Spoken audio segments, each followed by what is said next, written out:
Now, I'm going to be reading next after I rearrange things a little bit so that I can sit down and still stranger who died on the Lone Moor Road.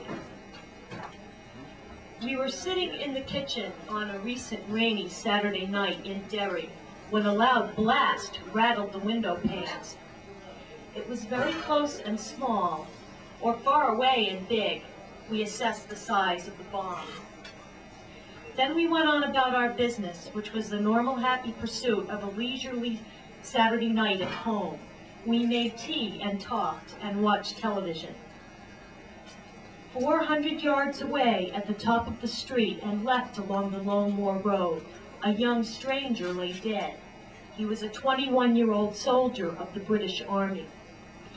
We didn't know that.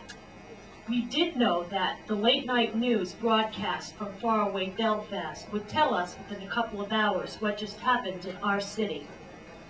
There was a time when we wouldn't have waited, when we would have run to the front door, shouting questions door to door, street to street, until the answer came back.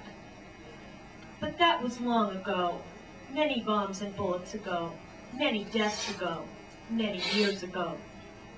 The young soldier's death was announced, and we heard that the area in which we lived, where he died, was sealed off.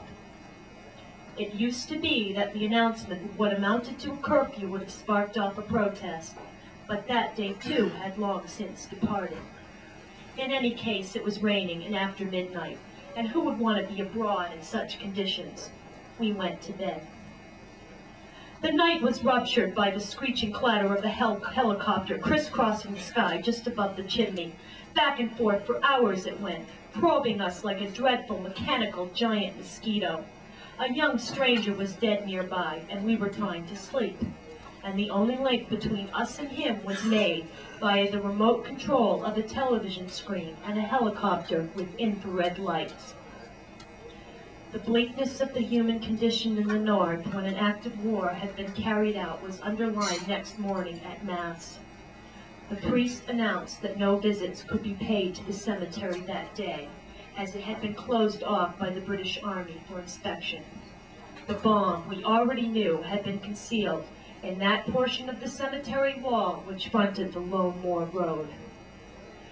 No prayers were offered at Mass for the dead stranger, and no prayers could be said at the graveside for our own dead relatives.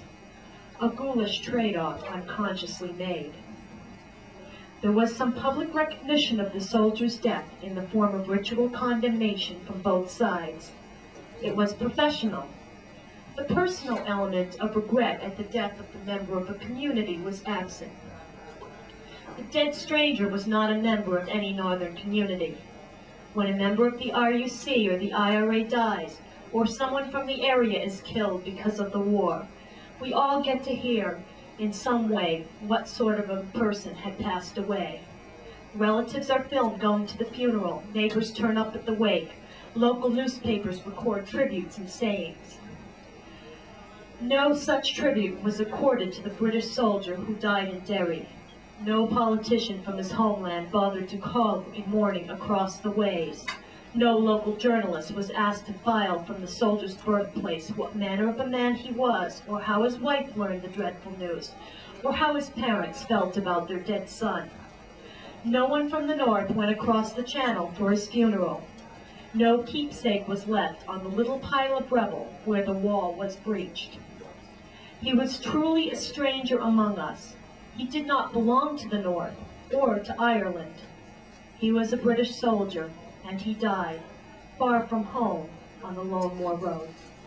Thank you.